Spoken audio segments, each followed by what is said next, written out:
this is me, and this is my new podcast for self-love, self-care, and motivation. Welcome back to my channel.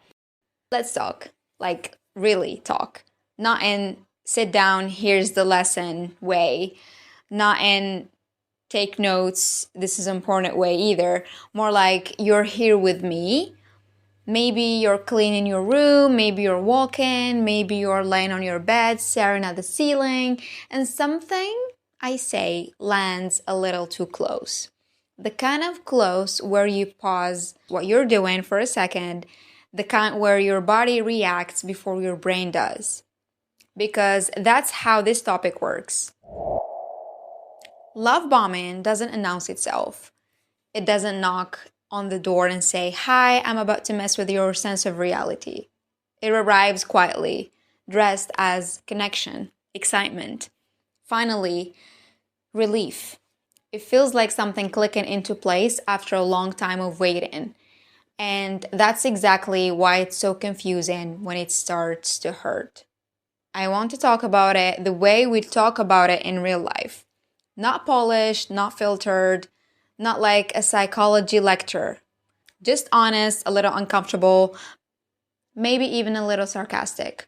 Because sometimes that's the only way to say things without crying.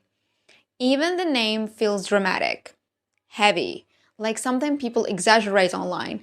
And maybe that's why so many people dismiss it at first, because when you're in it, it doesn't feel toxic, it feels flattering, it feels warm.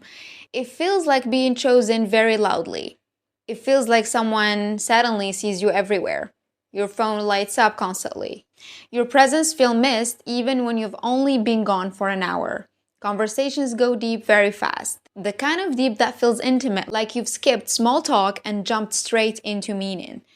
There are compliments that feel personal, specific, almost studied.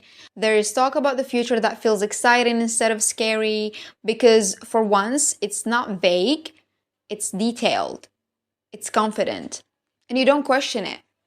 Why would you? We've been taught that consistency is good, that effort is good, that clarity is good. We are literally told to stop entertaining people who are unsure, distant, confusing. So when someone comes in strong, certain, expressive, it feels like the answer to all of that advice. You think, finally, someone who knows what they want. Finally, someone emotionally available. Finally, someone who isn't afraid to show interest. And maybe part of you relaxes. Maybe you soften. Maybe you open faster than usual. Not because you're reckless, but because the environment feels safe. Because attention feels like care until it doesn't. And the shift is rarely dramatic. That's the thing people don't talk about enough. It's not always a sudden disappearance or a clear betrayal. Sometimes it's just a change in air, a difference in tone, messages that take longer to come back, warmth that feels slightly reduced, like someone slowly turning the volume down without telling you. At first, you tell yourself you are imagining it. You rationalize. You don't want to be that person who overthinks. You don't want to ruin something good by being suspicious. So you stay quiet. You adjust. You give more space, more understanding, more patience. And without realizing it, you start doing emotional math. You replay conversations, you measure responses, you wonder if you said too much or not enough, or the wrong thing at the wrong time. You start trying to get back to the version of you that existed at the beginning, the one who received so much affection so easily. That's usually when the anxiety shows up. Not loud anxiety, not panic, just a constant low-level tension in your body.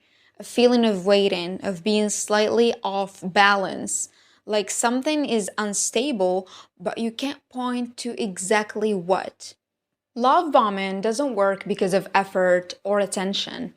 It works because it feeds a pattern in people who know how to care, who know how to give, who know how to feel deeply, and that's part of the problem. Because when the energy shifts, when the highs fade into pauses, the confusion hits hard. You don't just miss the affection, you miss how it made you feel. The version of yourself that existed in those early days of being intensely seen. And the painful truth is this: love bombing isn't about loving someone deeply. It's about creating intensity before there's enough reality to hold it. It's about closeness without pacing, attachment without stability. Sometimes it's intentional, sometimes it's not. Sometimes they genuinely feel what they are giving in the moment, but feelings alone don't make something healthy. What matters is whether it can stay consistent when life gets real, when boundaries appear, when you stop performing and just exist. And that's what usually changes. The warmth that felt endless starts to fade, and suddenly you're left wondering what went wrong. The texts take longer to arrive, the excitement isn't as sharp, and every interaction starts to carry an invisible weight.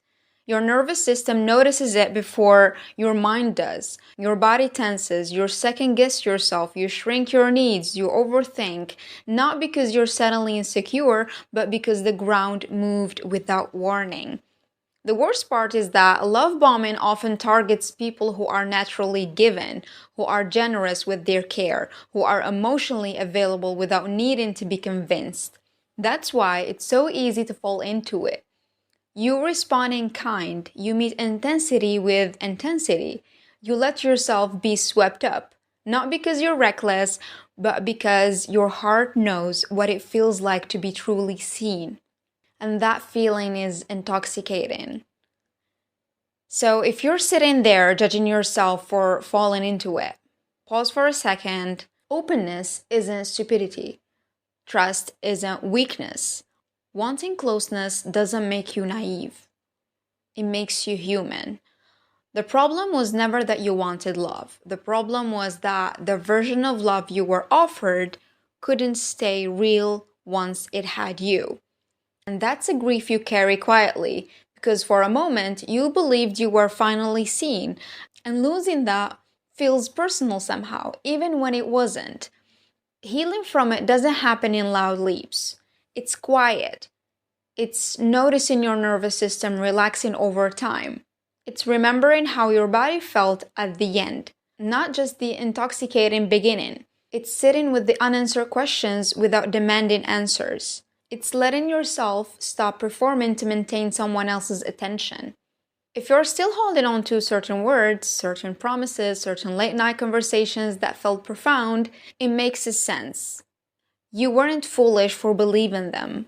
You were responding to what was presented to you in that moment. But growth looks like letting go of what felt good because it couldn't stay good. I want to repeat this again. Growth looks like letting go of what felt good because it couldn't stay good. I want you to remember this line forever. You don't need to harden yourself. You don't need to close off. You just need honesty with yourself about how it felt, about what you ignored, about what you actually need to feel safe. And that honesty quietly does what overthinking never could. It brings you back to yourself, to the version of you who doesn't have to chase intensity to feel worthy of love. Eventually, something interesting happens. Your standards don't get higher dramatically, they just get quieter. You stop being impressed by intensity. You start noticing calm, stability, predictability. At first, it feels strange, almost boring, because your system is trained for highs and lows. But calm starts to feel like relief, and relief is underrated. You start listening to patterns more than promises. You notice how someone reacts when you set boundaries, when you slow down, when you stop performing. And slowly, quietly, you remember what real emotional safety feels like. If you're still in the aftermath, still entangling what was real and what wasn't, here's what I want you to hear. Like, I'm right there with you, leaning over with a cup of tea, whispering softly, you didn't fail. You weren't too much. You weren't dramatic. You weren't naive.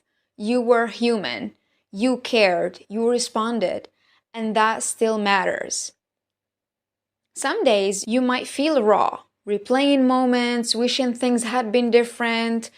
Other days you will start noticing how free you feel just breathing without performing, without chasing, without calibrating your worth to someone else's attention. Both are okay, both are part of the process. And here's the gentle, slightly sarcastic truth your best friend would tell you if they could sit in your room with you. It wasn't about you. It was about the version of them that needed to feel wanted more than they could give. And that's messy, but it's not yours to fix. Not anymore. So tonight, if you're laying in bed and your mind drifts back, just let yourself breathe. Let yourself remember that you didn't break. You just outgrew something that was never built to last. And that's fine. That's growth. That's strength. That's you being alive and awake to your own worth. And tomorrow, when you look at your phone or think about connection, maybe you'll feel a little lighter. Maybe the idea of calm, predictable, mutual care will start to feel exciting instead of boring. Maybe you'll finally hear your own voice first, instead of the echoes of what someone else made you feel you needed. And if you want to laugh at yourself a little because it's been messy and absurd and kind of ridiculous at times, go ahead. I will laugh with you. You're allowed. You survived the high, you survived the confusion, you survived the quiet, and that's something to be proud of. You're allowed to let it go. You're allowed to feel relief. You are allowed to reclaim your energy. And most importantly, you're allowed to believe that what comes next doesn't have to hurt to be real. So yeah, let's just sit here for a bit, you and me, just breathing, no rush, no big feelings. And honestly, you don't need all that drama or fireworks to feel good. You're already good. Trust me. That was all for today's episode. Thank you so much, guys, for listening. Have a nice day.